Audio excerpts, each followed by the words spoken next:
Bien.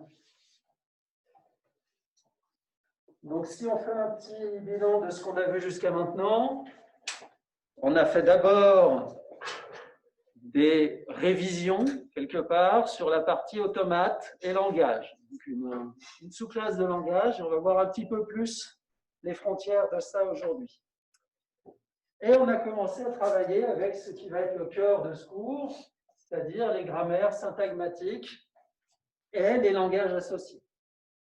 Donc, on va continuer sur les grammaires syntagmatiques et on va notamment essayer de les classer un peu. Alors, la raison est assez simple. On peut refaire un petit peu le film à l'envers. On a un mécanisme qui définit un certain nombre de règles. Ce sont des règles de production de mots. Vous avez pu voir en TD que les règles en question produisaient un certain nombre de mots et que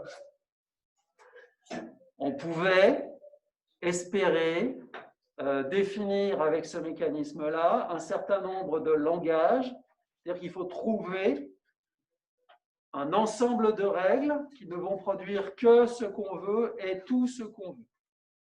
Pas forcément simple, mais construire une grammaire, c'est comme programmer, c'est pas toujours forcément simple.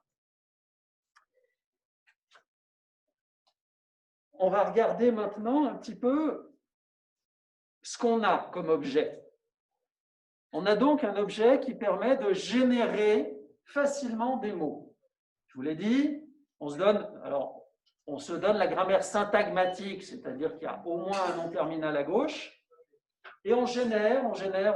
C'est pas compliqué. On fait des chercheurs remplacés.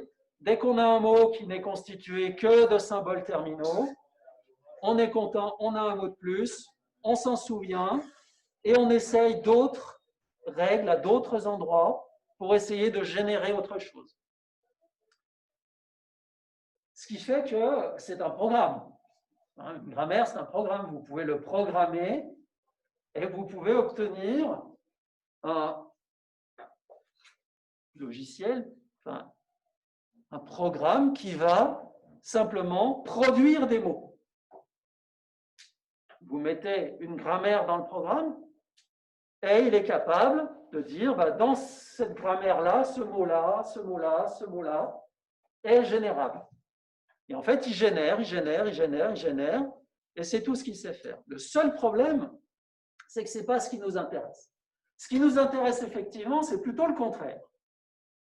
On veut prendre un mot qu'on nous a donné et répondre à la question, est-ce que ce mot fait partie du langage, oui ou non?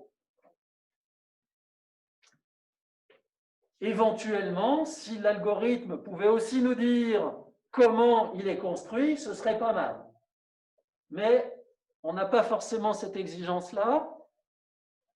L'exigence numéro 1, et celle qui, en fait, le reste en découle, c'est je te donne un mot, est-ce qu'il appartient au langage ou pas? Donc, on a un programme qui génère des mots, et on voudrait un programme qui prend un mot et qui répond oui ou non. Il y a une technique assez simple pour pouvoir construire ce programme de reconnaissance. Quand on a un programme de génération, ça c'est une technique absolument générale, c'est une stratégie possible. On fait générer et on attend que le mot qu'on a soit trouvé. Si vous avez un système qui génère et que vous voulez analyser, vous pouvez vous contenter de brancher le générateur pour qu'il produise des mots, et puis vous attendez que le mot que vous avez soit généré. S'il est généré, vous terminez et vous répondez oui. OK? Donc c'est une stratégie qu'on peut toujours utiliser, sauf que si vous êtes attentif, vous devriez vous dire il y a un problème. Qu'est-ce qui se passe si le mot n'est pas généré? Est-ce que ça veut dire qu'il n'est pas dans le langage? On ne peut pas le décider. La génération, elle se fait. Le langage est en général potentiellement infini.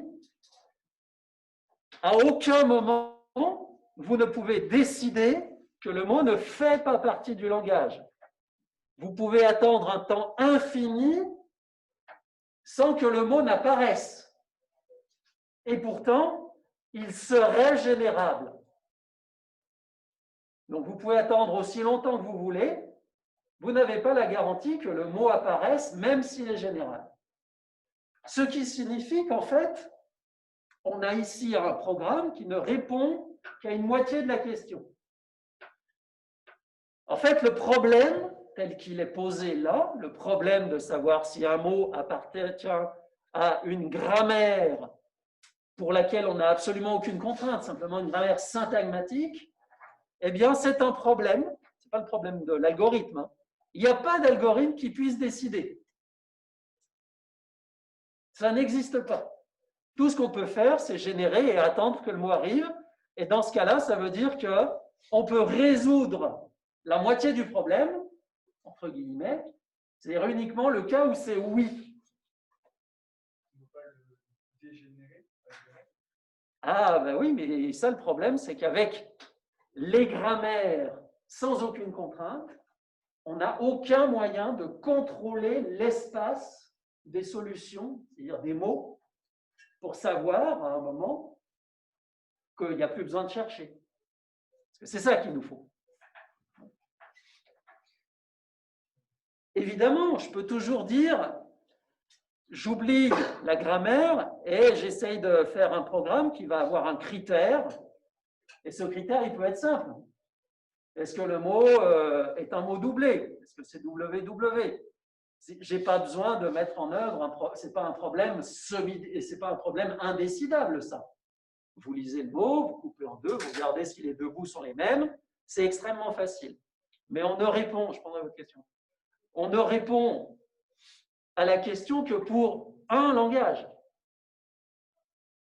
Là, ce qu'on veut, c'est être capable d'avoir un algorithme pour lequel une grammaire soit un paramètre. Le mot est un paramètre, et c'est un algorithme général qui, étant donné une grammaire quelconque et un mot quelconque, est capable de dire oui, ce mot appartient au langage généré par la grammaire. Le problème, tel qu'il est posé là, est semi-décidable. On est capable de faire un programme qui va soit s'arrêter en disant oui, soit continuer. Okay. Pour pouvoir... Alors, quelle était votre question? Du coup, c'est bon, vous y avez répondu. D'accord. Pour pouvoir faire mieux, il faut qu'on ait des moyens de dire je ne peux plus générer le mot que je cherche. Il faut qu'on soit capable d'explorer un sous-espace fini de l'espace infini des mots que l'on peut générer.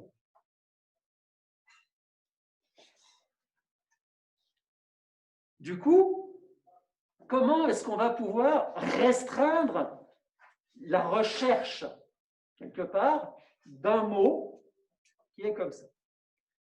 Si on prend une grammaire générale, on n'a aucun moyen de faire cette restriction. Alors, on va reprendre la classification de Chomsky. Alors, l'idée, là, c'est de se dire quelles sont les grammaires pour lesquelles on va avoir la possibilité de ne pas tout explorer. Si on a la possibilité de ne pas explorer l'ensemble de la combinatoire possible, parce qu'on est capable à un moment de dire il reste une infinité de mots générables maintenant, mais je sais que le mot que je cherche ne sera pas dedans. Si on est capable de restreindre à un ensemble, un sous-ensemble fini d'exploration, eh bien, on a un problème décidable. Soit on a trouvé en explorant le sous-ensemble fini, soit on a exploré une partie de ce qui est générable, mais on sait que dans ce qu'on n'a pas exploré, il ne peut pas y avoir le mot. C'est ce genre de choses-là qu'on cherche. pour pouvoir faire ça, il faut qu'on étudie un petit peu les grammaires et on va essayer de les classer. C'est ce qu'a fait Chomsky. Il n'était pas tout seul d'ailleurs.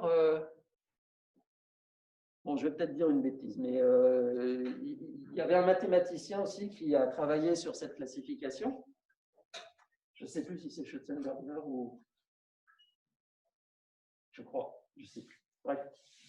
Donc, elle est connue comme la classification de Chomsky, cette classification-là. On pourrait en faire d'autres. Hein. Il y a des travaux maintenant qui rendent un peu obsolètes les frontières qu'on va dessiner maintenant. Dans la classification de Chomsky, ben, la grammaire telle qu'on la connaît maintenant, c'est la grammaire syntagmatique. Donc, nous, notre objet d'étude, c'est simplement ça. C'est une grammaire syntagmatique, donc c'est une grammaire qui est un ensemble de règles. Alpha se réécrit en bêta, et alpha, la seule contrainte qu'on a, c'est qu'il y a au moins un nom terminal dans alpha. Bêta, il est comme on veut, aucune contrainte. La seule chose qu'il y a, c'est qu'on évite d'avoir rien en partie gauche ou de n'avoir que des éléments terminaux en partie gauche. En fait, ça ne change pas grand-chose. Simplement, dans le programme d'exploration, on peut dire que quand on est arrivé à un mot, il est impossible d'aller plus loin, puisque aucune règle ne peut s'appliquer. Donc déjà, ça permet d'avoir un arrêt au moment où un mot est construit, et puis une nécessité de revenir en arrière sur les choix afin de construire un autre mot. Dans les faits, ça change. Alors, non, je ne vais pas dire que ça ne change pas grand-chose, je crois que ça ne change pas grand-chose, mais je ne me souviens plus, je n'ai plus la voix. Je ne suis pas sûr que ce soit équivalent. Donc ça, c'est la grammaire telle qu'on a. Aucune contrainte. On peut générer, et on peut générer à l'infini, et quel que soit le mot, on peut continuer à générer en ayant l'espoir que le mot va être atteint. Qu'est-ce qu'on pourrait se donner comme contrainte pour qu'à un moment, on se dise « Je sais qu'à un moment, je ne peux plus générer le mot ». Ben, la première contrainte qu'on pourrait se donner, la première intuition qu'on pourrait avoir, c'est de se dire « Est-ce qu'on peut restreindre ?» À un moment, on peut se dire « J'ai généré que des mots qui sont plus grands, par exemple, que le mot que je suis en train de chercher. » Est-ce que je pourrais n'explorer qu'une partie de l'espace en sachant la taille du mot que je suis en train de chercher? Je cherche un mot de 3 symboles et je génère, et je génère, et je génère, puis j'arrive à des formes sententielles qui ont 25 symboles, 30 symboles, 100 symboles. Est-ce que je peux me dire, je n'ai aucune chance de générer un mot de 3 symboles dans ces conditions-là? Eh bien, avec ce genre de grammaire, non. On peut très bien avoir une forme sententielle d'un millier de symboles, et puis à un moment, les symboles s'effacent, il n'en reste plus que 3 qui sont ceux du mot qui nous intéresse. Pourquoi? Ben parce que ce bêta-là, ce qu'on peut réécrire, il peut être vide. Est-ce qu'on a à gauche, le alpha, il est forcément non vide. Donc, on peut prendre un bout d'une forme sententielle et l'enlever. Ou alors, on peut prendre un bout qui a une longueur 5 d'une forme sententielle et la transformer en un bout de longueur 2. Et dans ce cas-là, ça veut dire qu'on va avoir des formes sententielles qui peuvent grandir, puis rapetisser, puis grandir, puis rapetisser. Et ça veut dire qu'à aucun moment, on ne peut s'arrêter, même si on sait que le mot qu'on cherche est relativement petit. On pourrait se dire, tiens, et si j'empêchais une forme sententielle de se rapetisser? Si j'empêche une forme sententielle de se rapetisser, ça veut dire que quand j'ai construit une forme sententielle de taille 4, il devient impossible de produire un mot de taille 3. Et avec ce critère-là, on bascule dans un problème qui devient décidable. Parce qu'on va avoir un espace d'exploration qui va être fini, nécessairement. Pourquoi? Vous avez en paramètre une grammaire et un mot. Vous prenez la taille du mot et vous ajoutez ça comme contrainte à votre programme de génération, disant, dès que tu as trouvé une forme sententielle qui a une taille supérieure à ça, tu arrêtes le calcul. Tu ne cherches pas, on sait que le mot n'y est pas, tu reviens en arrière, tu fais un autre choix.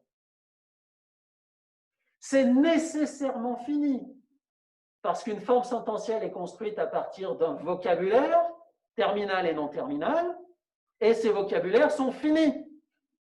Donc vous avez un vocabulaire fini, vous avez une longueur maximale, il y a un nombre fini de formes sententielles possibles de longueur inférieure à ce seuil. Donc, nécessairement, votre programme va s'arrêter en disant « j'ai tout exploré ». Et le mot n'y est pas. Et dans ce cas, vous pouvez répondre « non ». Si vous trouvez le mot, vous répondez « oui ». Si vous avez tout exploré et que le mot n'y est pas, vous répondez « non ». Le problème est devenu décidable. Donc ça, c'est la première chose qu'on va se donner. Ce sont, parmi toutes les grammaires possibles, on ne va considérer que les grammaires qui ne permettent pas de réduire une forme sententielle. Donc pour ça, on va se doter de grammaires ayant cette caractéristique-là. Pour pouvoir se doter de grammaires ayant cette caractéristique-là, on se dit, je prends une grammaire, pareil, à gauche, j'ai n'importe quoi, mais j'ai au moins un non terminal. Là, j'ai n'importe quoi, mais au moins un non terminal à gauche. Et à droite, j'ai deux contraintes. La première chose, c'est que je n'ai pas quelque chose de vide. Mais bon, ça découle de la deuxième contrainte, en fait. Donc, bêta a une taille qui est supérieure ou égale à alpha. Donc, vous ne pouvez faire une réécriture que si entre ce que vous avez cherché et ce par quoi vous le remplacez par quelque chose qui a au moins la taille d'origine.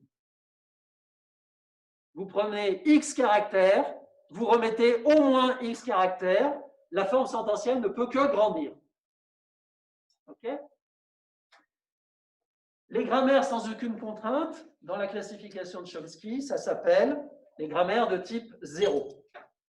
Cette contrainte de non-raccourcissement, ce sont les grammaires de type 1.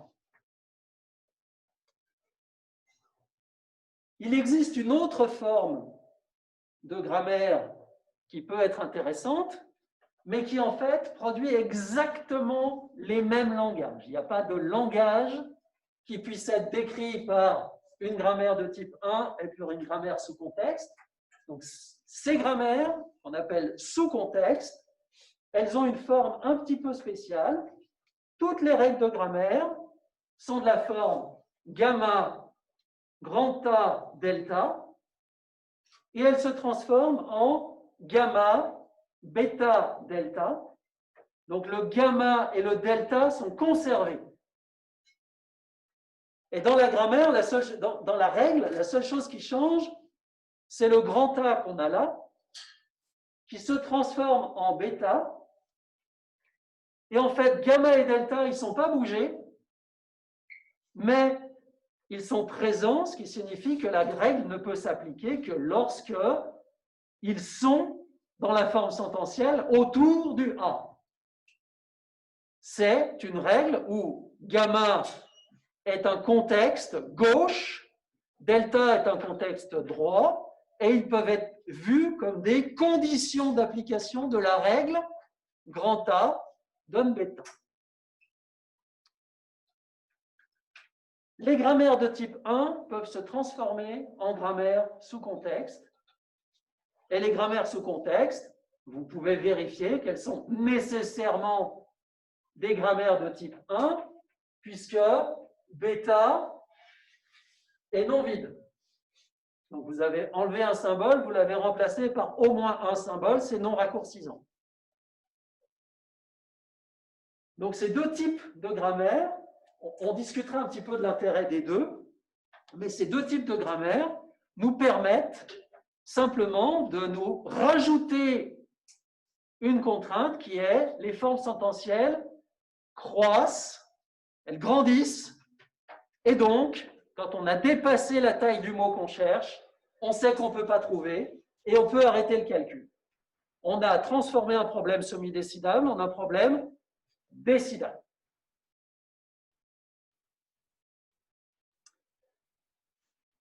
Autre type de grammaire, là on va se donner une autre contrainte. Donc, regardons un petit peu, avant d'aller plus loin, regardons un petit peu ce qu'on a là.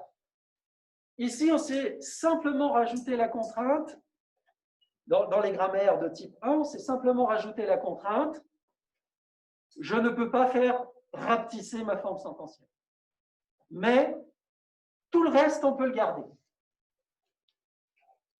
Dans les grammaires sous contexte, si vous regardez un petit peu, on s'est doté d'une grammaire un petit peu spéciale qui est « je ne réécris qu'un et un seul symbole à gauche, je le réécris par quelque chose qui est n'importe quoi mais non vide, et simplement, gamma et delta sont des conditions d'application de la règle. A ne se transforme que si avant il y a gamma et si après il y a delta. Donc on a rajouté une condition. Mais qu'est-ce que ça donne? Ça donne que à chaque fois que vous appliquez une règle, vous transformez un et un seul symbole. Eh bien, en fait, ça vous donne une structure d'arbre à l'intérieur de vos dérivations. Vous avez transformé un symbole en une séquence. C'est une structure d'arbre. Vous avez une racine et un ensemble de fils. Chaque transformation sera un nœud dans un arbre qui décrira ce que vous avez fait pour construire le mot. Par contre, dans cet arbre-là, ça ne pourra s'appliquer que si il y a gamma et delta qui sont à droite. C'est une condition d'application. Mais on s'est donné la possibilité d'avoir un arbre. Dans le type 2, le type contraint suivant, on ne garde que cette possibilité-là. La possibilité d'avoir un seul symbole à gauche, un non terminal, et ce qu'on veut à droite, pourvu que ce soit non raccourcissant, puisque ces types sont inclus les uns dans les autres.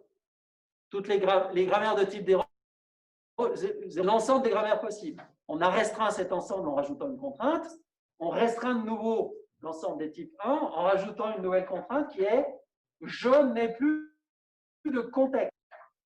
Je n'ai plus ce gamma et ce delta qui conditionnent l'application d'une règle. L'application d'une règle est totalement libre. Ce sont les grammaires hors contexte, et c'est le type 2 de la hiérarchie de Chomsky. Avantage,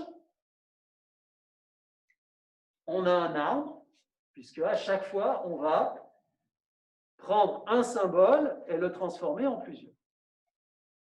Donc, on pourrait décrire ça en disant j'ai une forme sententielle avec un grand A, et puis je transforme ça en un bêta, et j'obtiens la forme sententielle,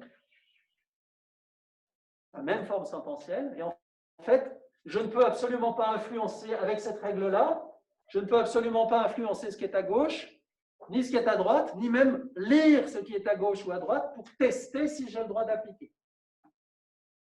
Et en fait, ça nous donne,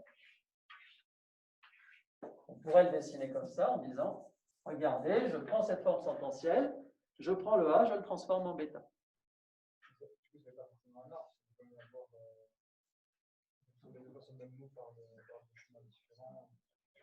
C'est toujours un arbre, parce que pour le coup, l'arbre décrit une succession de règles. Si vous avez deux chemins différents, vous avez deux successions de règles différentes.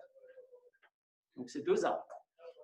Mais à chaque étape, vous avez les éléments de la partie droite n'ont qu'un et un seul ancêtre, qui est ce qu'il y avait à gauche.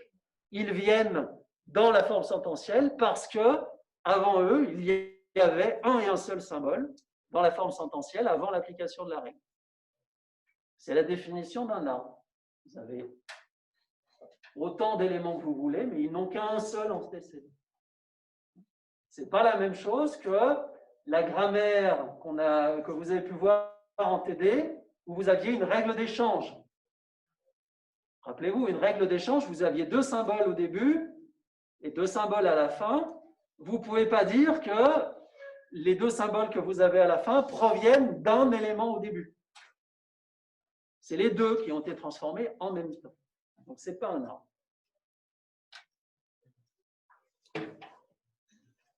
Donc ça, c'est les grammaires en contexte. Et le troisième type de la classification de Chomsky, ce sont les grammaires, donc on appelle de type 3 ou linéaire. Alors il y a deux variantes, linéaire droite ou linéaire gauche. Les grammaires linéaires, elles admettent deux types de règles. La première règle, évidemment, ce sont des grammaires hors contexte, bien particulières. Donc déjà, il n'y a qu'un seul symbole à gauche. Et à droite, il y a deux symboles. Le premier, pour les linéaires droites, le premier est un terminal, le deuxième est un non-terminal. Ou alors, évidemment, si on ne garde que des règles comme ça, comme on n'a pas le droit d'effacer de non-terminaux, on aura toujours un non-terminal et aucun mot constructible. Donc, l'autre possibilité, c'est une règle où un non-terminal se traduit par un terminal. OK?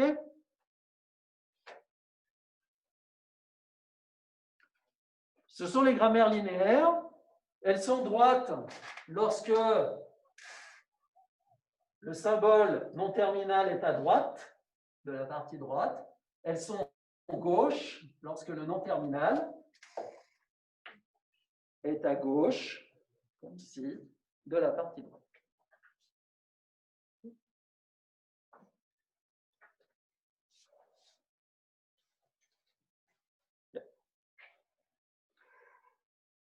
On va faire un petit aparté pour dire, c'est quoi ces grammaires-là? Ces grammaires linéaires, à quoi elles correspondent, à votre avis?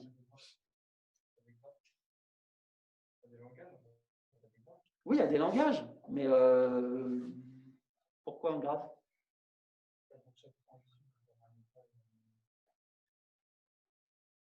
Ah, vous voulez dire un automate d'état fini? Voilà, exactement.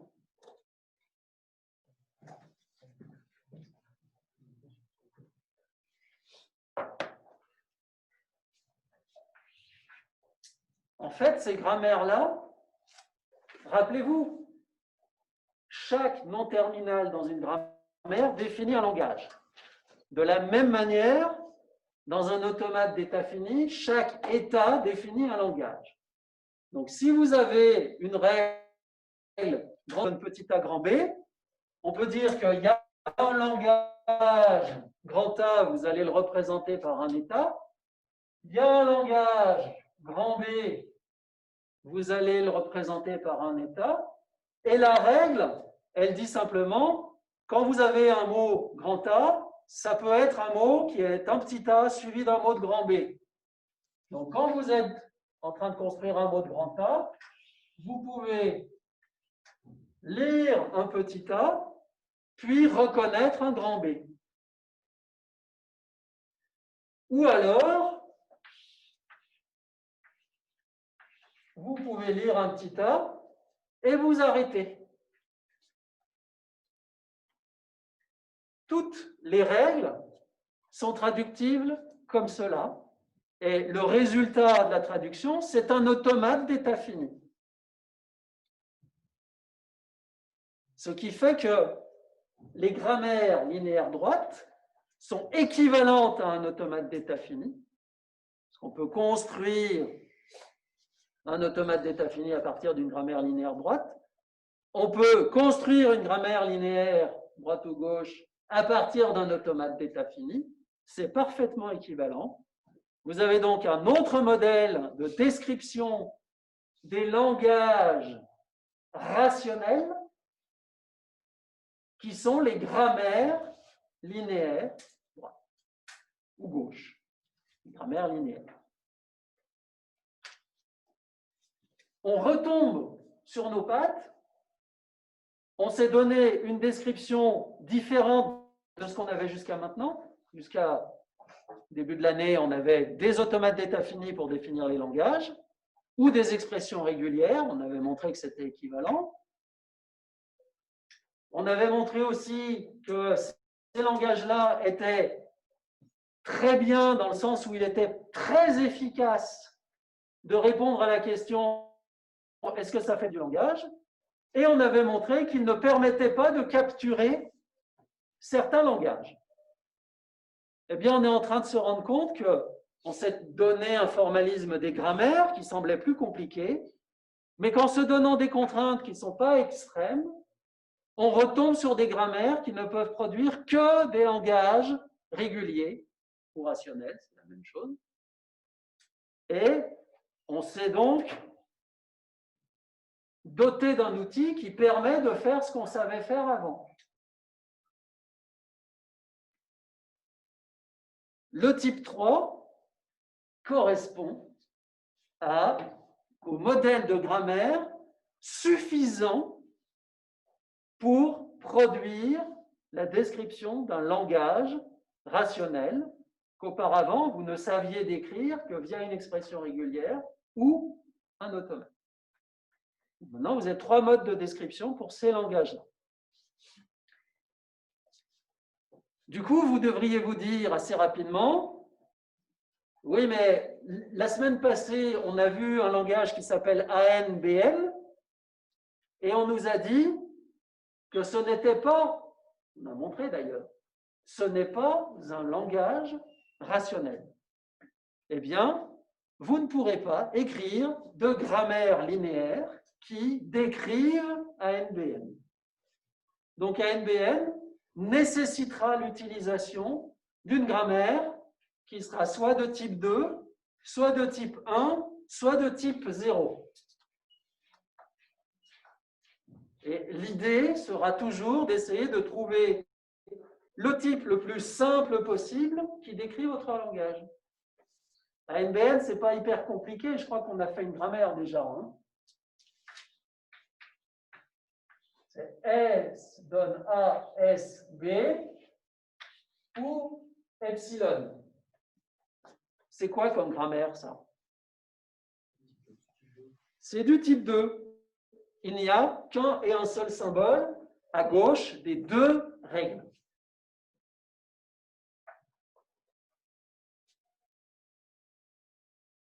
Tout le monde est d'accord pour dire que c'est du type 2?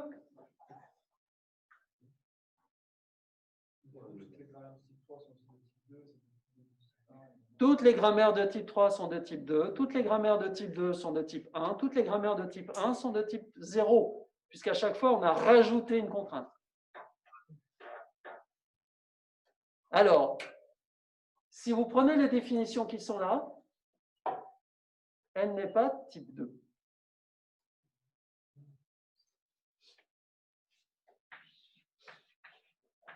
S se réécrit en epsilon.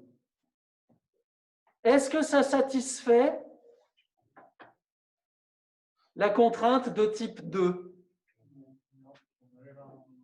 Et non, regardez, bêta doit appartenir à V plus. Cette grammaire est raccourcissante. Du coup, elle n'est pas non plus de type 1. Si on ne s'intéresse qu'à ces définitions-là, qu'on appelle les définitions strictes, on devrait la classer dans la classe des types 0. Or, ça peut sembler idiot, puisque, en effet, les formes sentencielles peuvent se raccourcir, mais là, elles ne peuvent se raccourcir que d'un symbole. Donc, l'intérêt qu'on pouvait avoir à être non raccourcissant semble, dans ce cas-là particulier, un peu trop fort. C'est pour ça qu'on a défini des variantes de ces types. Parce que, évidemment, là, déjà, première chose, cette grammaire-là, S donne à SB ou epsilon, avec S donne epsilon, on sort de la contrainte non raccourcissante et on n'est pas dans les types 3, 2, 1 du tout. On est dans le type 0. Mais surtout, ce qu'on peut voir, c'est que comment est-ce qu'il serait possible, dans une grammaire hors contexte ou dans une grammaire de type 1 de cette forme-là, de construire le mot vide. Comment pourriez-vous construire le mot vide dans une grammaire où au début, quand vous amorcez le calcul, vous avez un symbole, c'est S, et vous ne pouvez qu'avoir plus de symboles. Il est impossible d'arriver à un mot qui a une longueur 0, puisque vous ne pouvez pas raccourcir la forme sententielle. Il y a donc un problème dans ces types stricts. Du coup, on va essayer de voir si on peut se donner un peu de souplesse sans changer la complexité, ou plutôt la puissance de description de chacune de ces types de grammaire. C'est pour ça qu'on a défini des variantes. Grosso modo, je vous ai montré les types stricts. Les types stricts, c'est simple, c'est non raccourcissant, et ça, c'est une obligation absolue. Problème, on ne peut pas générer le mot vide. Donc, on ne peut pas décrire les langages qui contiennent le mot vide, c'est impossible. Solution, première solution, je ne peux pas générer un langage qui contient le mot vide. Je peux générer le langage qui contient tous les mots sauf le mot vide, tous les mots qui m'intéressent sauf le mot vide, et ensuite, je rajoute le mot vide à ce langage-là. Ça, c'est pas très compliqué. Ça veut dire que si vous avez une grammaire avec une source qui est une grammaire stricte, vous allez générer un langage qui est non vide. Il vous suffit de rajouter une nouvelle règle de grammaire qui est, je prends un nouveau symbole, je vais l'appeler la source, la nouvelle source, qui peut se transformer en epsilon, ou dans la source de ma grammaire. En faisant ça, vous rajoutez le mot epsilon dans le langage décrit, mais vous ne changez absolument rien à la grammaire existante. Vous avez juste rajouté le fait que la source peut se réécrire en epsilon et, attention, c'est important, elle peut se réécrire en epsilon, mais la source n'apparaît jamais à droite de la grammaire. Est-ce que je peux Est-ce que je peux annoter avec du texte? Voilà, je vais annoter avec du texte. Comme ça, on va essayer de voir un petit peu ce qui est possible.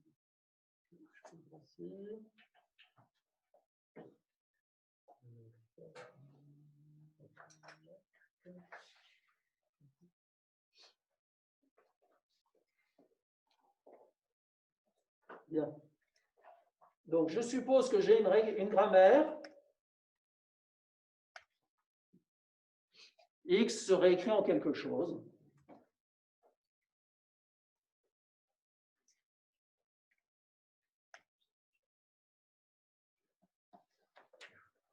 Vous avez une grammaire comme ça. Elle est stricte. Elle ne peut pas générer epsilon, c'est impossible. Vous la transformez en une grammaire où il y a une nouvelle source. Cette nouvelle source, elle se transforme en X ou en epsilon.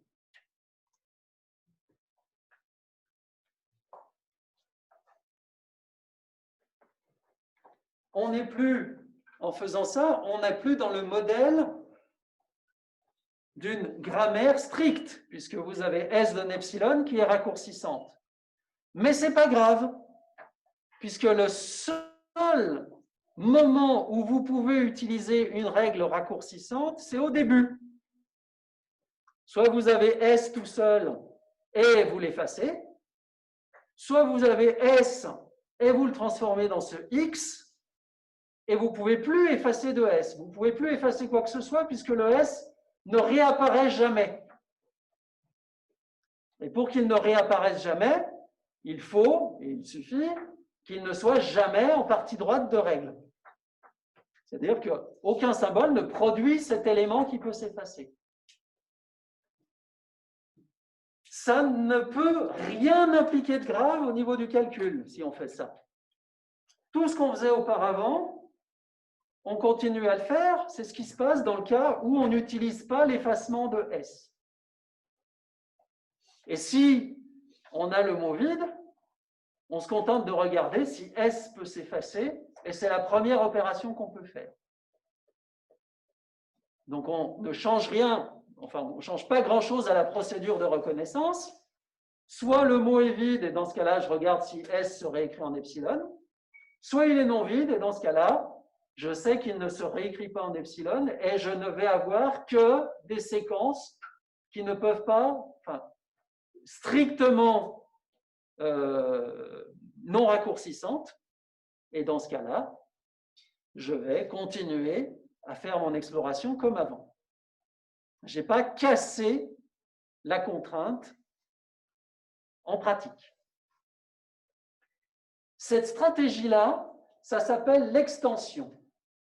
Donc, les types peuvent avoir une variante qui est la variante de type étendu.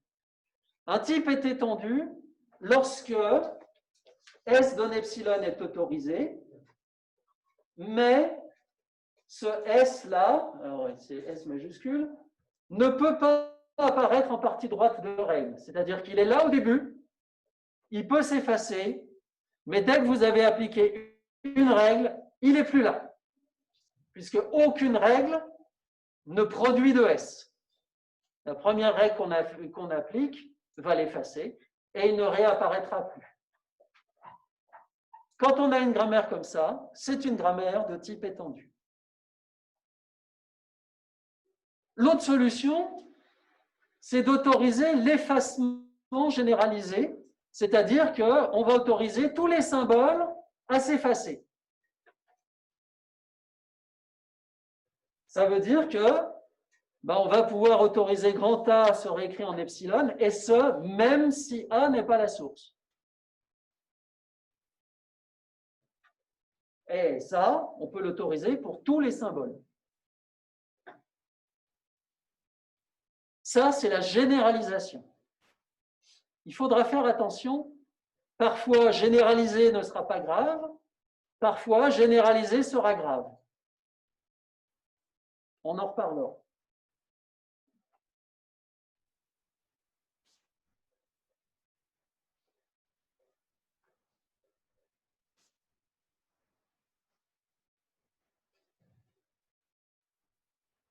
Est-ce qu'il y a des questions jusque-là? Bien.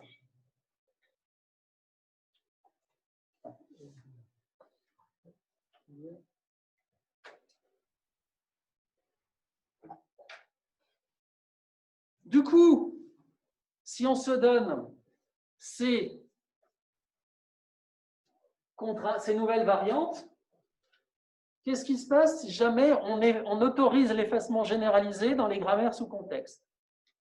Eh bien, attention, les grammaires sous contexte, si vous autorisez l'effacement généralisé, c'est-à-dire que bêta peut être vide,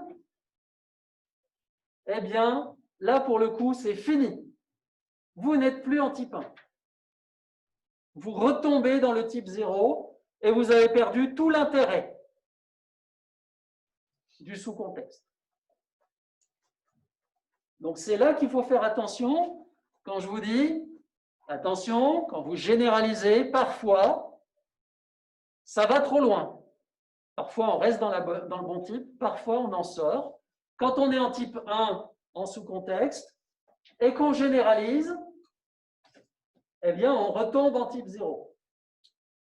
Quand on est en type 1 et qu'on a une grammaire de type 1, pas sous contexte, et qu'on généralise, eh ben, on retombe aussi en type 0. Et ça, pour le coup, ça se voit par définition.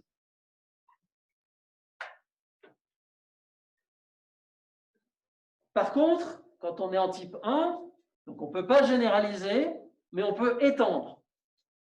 Donc en type 1, il y a deux variantes, il y a deux types de grammaire qui sont en type 1.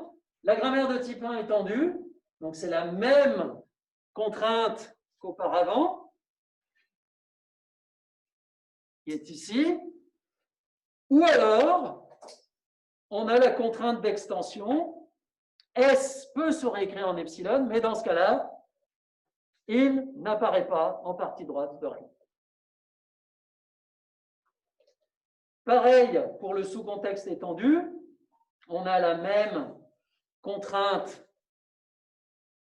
plus l'ajout possible de la règle S d'un epsilon, avec S la source de la grammaire toujours, et avec la nécessité que S n'apparaisse pas en partie droite de règle.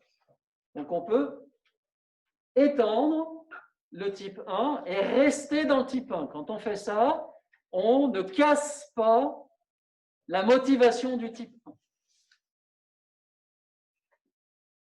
En type 2, ou hors contexte, ben vous avez toujours la grammaire hors contexte stricte, ou alors la grammaire hors contexte étendue, donc c'est la même chose, sauf qu'on autorise la source à s'effacer, mais ce uniquement si elle ne peut pas apparaître en partie droite de règle, ou alors on peut généraliser, et quand on généralise, en hors contexte, on reste dans la classe des hors contexte. On le montrera ça d'ailleurs. On le montrera la semaine prochaine, je pense. On verra qu'on peut, étant donné une grammaire généralisée, la transformer en une grammaire étendue. On ne peut pas, en toutes les généralités, la transformer en une grammaire stricte, puisque si auparavant elle autorisait epsilon, elle ne peut pas être transformée en une grammaire stricte. Mais on pourra transformer une grammaire hors contexte généralisée en une grammaire hors contexte étendue, ce qui prouve que généraliser en hors contexte n'est pas grave.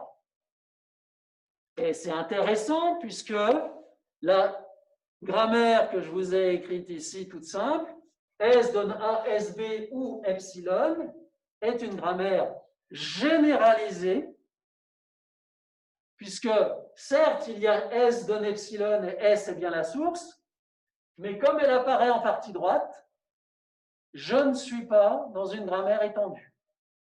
Je suis bel et bien dans une grammaire généralisée. Et c'est tant mieux. Ça me donne le langage à NBN, c'est celui que je voulais décrire.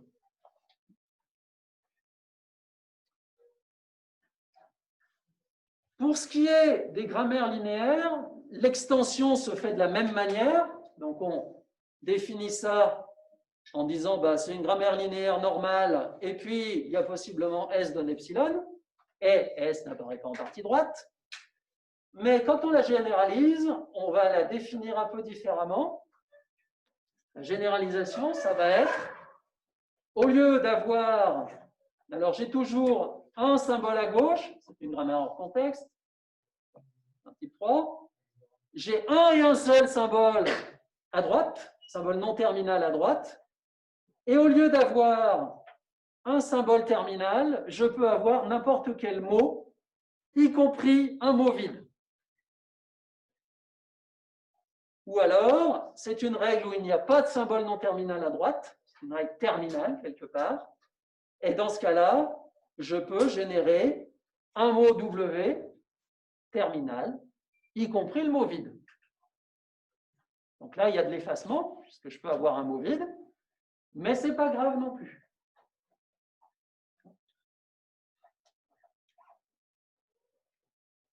On ne change rien au langage qu'on peut décrire avec ces grammaires-là, ça reste l'ensemble des rationnels.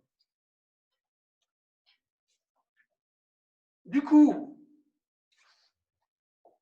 les types stricts vous permettent de faire la description de langages qui ne contiennent pas epsilon. Les types étendus vous permettent de faire la description des langages qui contiennent epsilon en ayant les mêmes contraintes de construction qu'avec les types stricts. Et les types généralisés vous permettent de décrire les mêmes langages, sauf en type 1, où quand vous commencez à généraliser, vous sortez du type 1. Tout ça définit, donc chacun de ces types est associé à une classe de langage.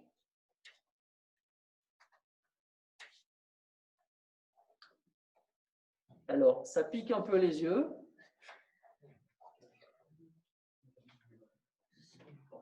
Mais les choses ne sont pas très compliquées à comprendre. Vous avez 4 types, 0, 1, 2, 3. Vous avez 3 variantes. Et si vous regardez ces types-là, qu'est-ce que vous allez obtenir comme langage? Le type 0, c'est tout ce qu'on peut construire, c'est tous les langages qu'on peut décrire avec une grammaire syntagmatique. Donc attention, le type 0, il recouvre toutes les variantes du type 0, plus la variante généralisée du type 1. Et ça correspond au langage récursivement énumérable, c'est-à-dire l'ensemble des langages qu'un ordinateur, une machine de Turing, peut générer.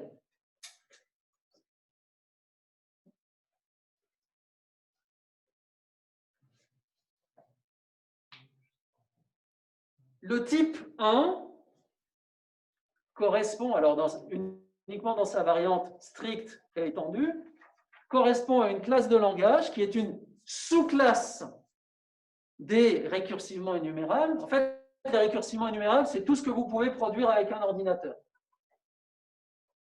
Okay?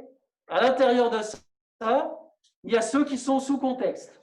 Vous pouvez les produire, mais il vous faut vous donner une mécanique de contexte pour déclencher ou pas certaines règles. À l'intérieur de ces langages sous contexte, il y a une autre classe qui s'appelle les langages hors contexte. C'est tous ceux que l'on peut décrire avec une grammaire hors contexte. Et à l'intérieur des langages hors contexte, il y a une classe que vous connaissez qui s'appelle la classe des langages rationnels. Donc, si on fait un tout petit schéma de ce qu'on a défini ici en classifiant les grammaires,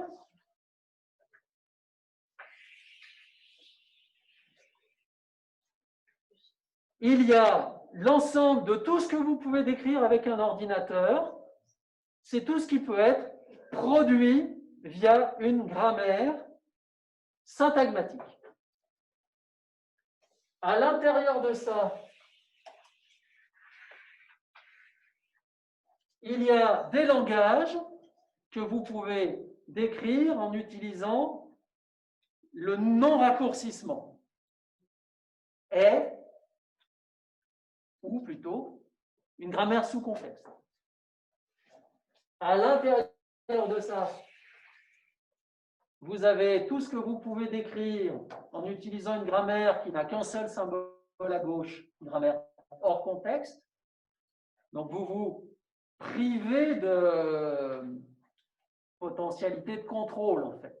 Parce que vous enlevez le test, vous enlevez la condition d'application contextuelle des règles que vous aviez, vous êtes en hors contexte. Et à l'intérieur de ça, il y en a qui sont descriptibles par le type 3, c'est-à-dire par des automates d'état fini, qui sont les rationnels. Donc ça, c'est la classe des langages rationnels.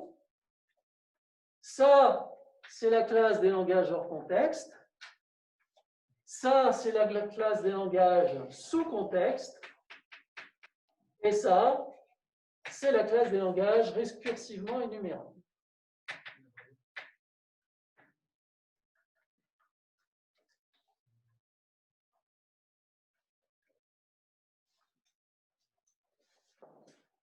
Rationnel, c'est tous les langages que vous pouvez décrire avec une expression régulière. Hors contexte, il y en a un que vous devriez pouvoir classer ici, c'est ANBN, puisqu'on ne pouvait pas le décrire avec un automate, et on pouvait le décrire avec une grammaire en contexte. Vous avez deux langages qu'on a vus, l'un sur caséine, le langage des mots doublés, l'autre en TD, le langage ANBN-CN. Eh bien, ces deux langages-là, si on a le temps, on le verra et on le trouvera ici. Mais ces deux langages-là ne sont pas descriptibles avec une grammaire en contexte. Il est impossible de les décrire avec une grammaire en contexte. Il faut un contexte pour ANBN-CN ou pour WW.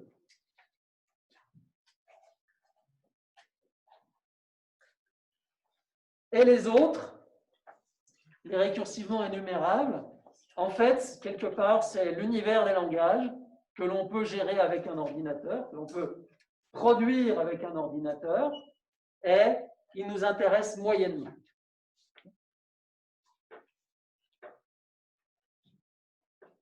Pourquoi on faisait des rationnels jusqu'à maintenant?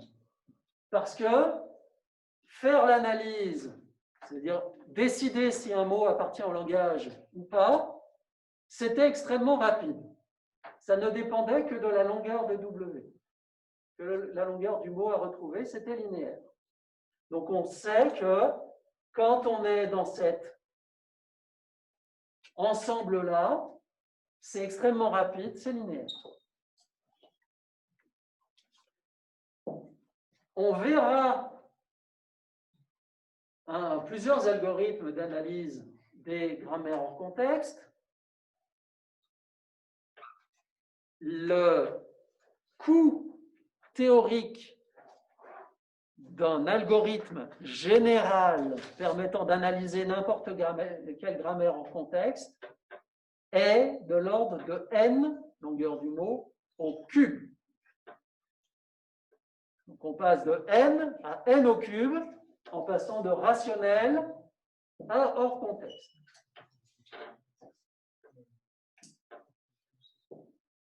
Là,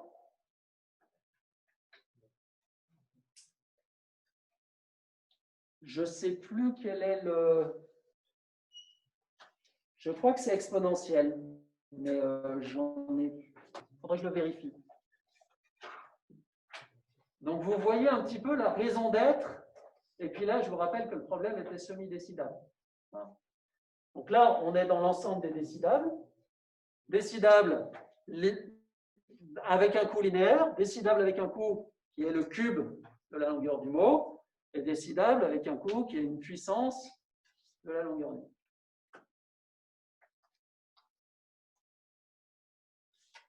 Donc vous voyez l'intérêt que ça peut avoir de savoir, quand on a un langage, quel est l'outil qu'il faut utiliser. Si on a un langage et qu'on peut l'analyser avec un automate, eh ben, faut le faire. Si on ne peut pas, il faut essayer avec ça. Et si on ne peut pas, on va tomber sur quelque chose d'extrêmement lourd. La difficulté qu'on a, c'est que parfois on n'a pas le choix. En fait, soit, prenez par exemple la NBNCN.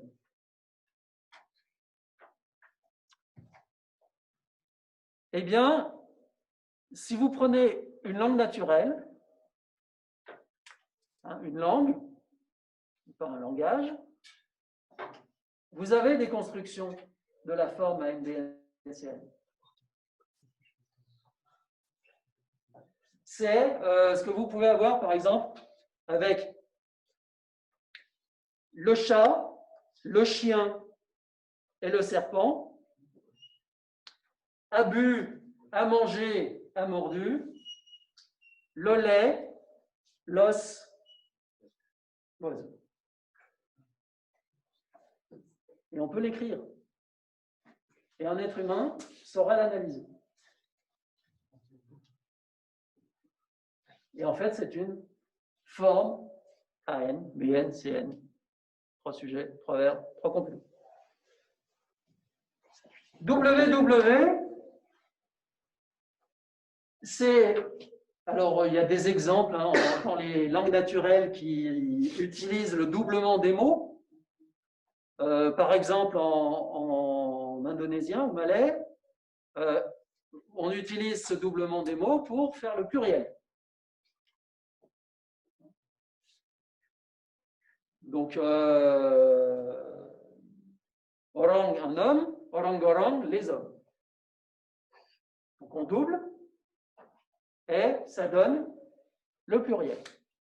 On peut s'en servir dans d'autres langues. Hein. C'est un petit chien, c'est un petit chien.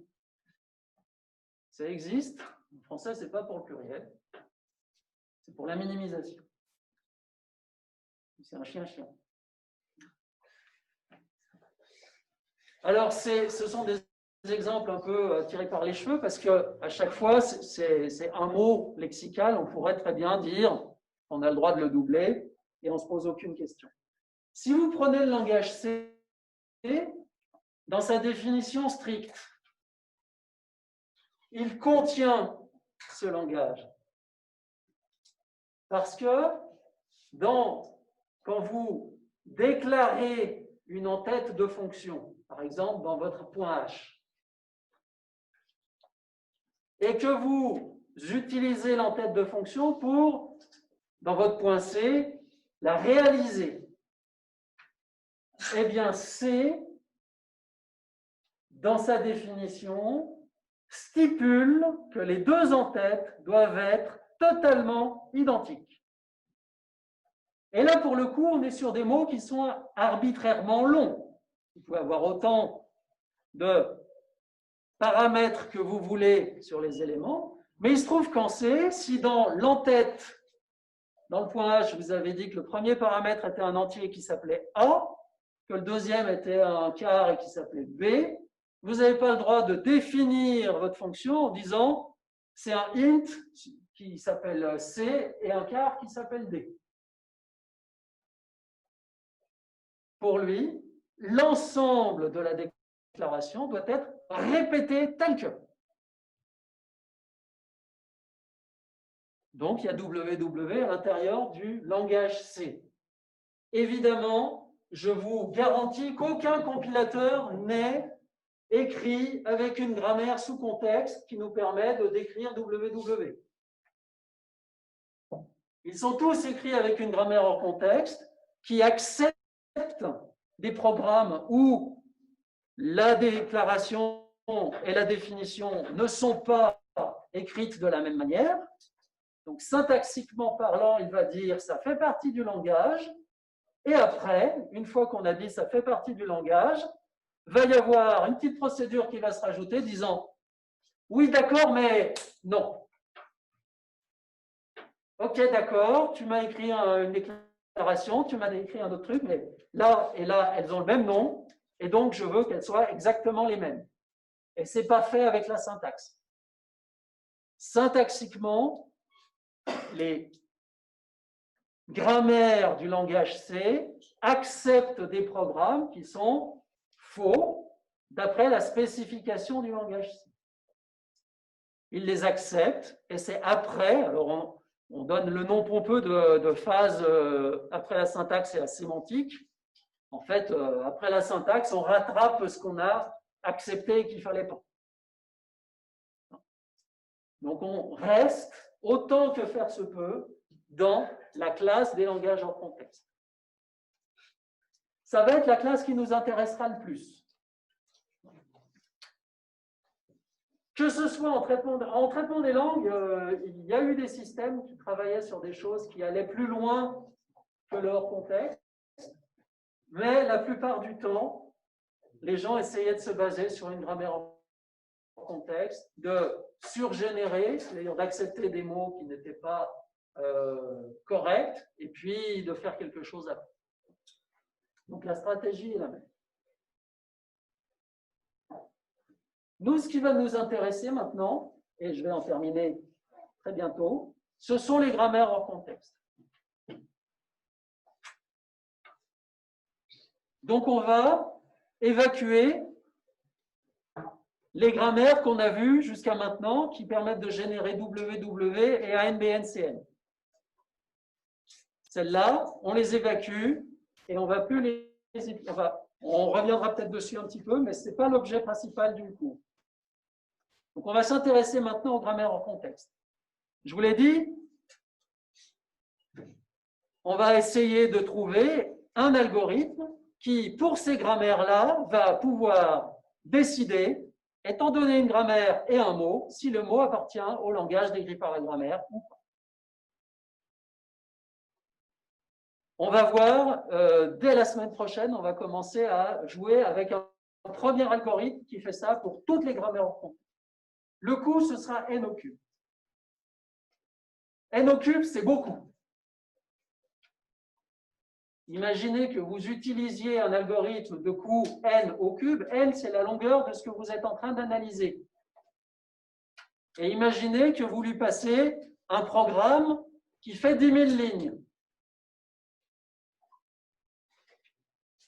Vous voyez que le fait d'avoir un coût au cube, c'est quelque chose qui n'est pas vraiment une alternative possible pour un compilateur, pour quelque chose qui va accepter des mots très longs. Donc on verra aussi dans les grammaires hors contexte qu'il y en a qu'on peut analyser très rapidement, on sera linéaire, et d'autres qu'on ne peut pas analyser très rapidement, on sera au cube. Et donc l'idée, ce sera encore une fois de découper un petit peu cet ensemble. Alors l'intérêt des grammaires hors contexte, je l'ai dit plus ou moins pendant l'ensemble du cours, j'ai égrené les différents éléments. L'avantage, c'est qu'une règle, quand elle s'applique, elle ne dépend pas de ce qui se passe autour. Vous avez une règle qui réécrit A, soit vous avez un A dans le sententiel, soit vous ne l'avez pas, mais ce qui l'entoure n'a aucune importance. Et lorsque vous appliquez la règle, vous modifiez le A, vous ne modifiez pas du tout ce qu'il y a autour. Donc si vous avez 3 règles applicables à un moment dans la forme sententielle, les 3 peuvent être appliquées en même temps. Ce n'est pas forcément le cas avec une grammaire sous contexte, où 2 règles ne peuvent pas s'appliquer en même temps lorsqu'elles partagent un même contexte. Ou lorsque l'une va toucher le contexte de l'autre, et une fois qu'elle a appliqué, l'autre ne s'applique plus. On ne peut pas travailler en parallèle sur du sous-contexte. Du coup, il y a une indépendance dans les applications de règles qui simplifient vraiment la vie. Et en plus, chaque règle a une structure d'arbre binaire. Alors, on va le voir plus en détail. Donc là, on a une grammaire, bon, vous la regarderez, on la reverra en TD, cette grammaire-là. C'est une grammaire en contexte. C'est une grammaire en contexte qui produit AN, BN, CM ou AM, BN, CM.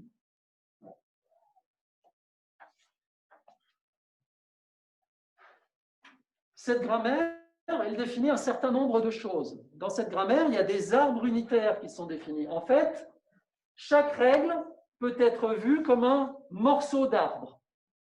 Vous avez la règle qui réécrit B en A, B, B. Eh bien, vous pouvez la voir comme un bout d'arbre où vous avez B comme racine, la partie gauche, et A, B, B comme fils, la partie droite. Quand vous avez B donne epsilon, ça donne ça. À partir de ces arbres unitaires, si vous les composez les uns après les autres, vous obtenez des arbres de dérivation. Et là, vous avez un arbre où il est apparent que vous avez appliqué la première règle, grand B donne ABB une fois, puis vous avez appliqué la deuxième règle, B donne epsilon, sur ce symbole-là. Ça, c'est la vision d'une dérivation sous forme d'arbre. Lorsque deux règles sont applicables, elles peuvent être appliquées dans n'importe quel ordre. Ce qui fait que lorsque vous dessinez une dérivation telle qu'on l'a fait la semaine passée, vous avez deux dérivations possibles, celle où vous prenez la première règle, celle où vous prenez la deuxième règle en premier. Elles sont équivalentes. Et elles ont le même arbre. Un arbre syntaxique, c'est un arbre de dérivation qui a sa racine à S.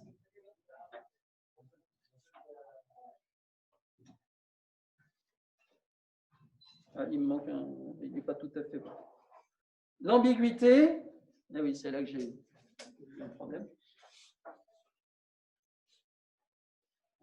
Il est possible, dans les grammaires en contexte, en fait, il est possible dans toutes les grammaires, d'avoir deux constructions différentes pour un même mot. C'est ce qu'on appelle l'ambiguïté. En hors contexte, une grammaire est ambiguë lorsqu'il existe un mot qui a deux arbres de dérivation différents, deux arbres syntaxiques différents. Si les deux arbres syntaxiques sont différents, le mot a deux constructions différentes dans la grammaire. Il peut y en avoir trois, il peut y en avoir quatre, il peut y avoir une infinité de constructions pour un mot. Mais à partir du moment où il existe au moins un mot qui a au moins deux arbres syntaxiques différents, la grammaire est ambiguë. Ça peut poser problème. Ou pas. Ça dépend de ce qu'on fait.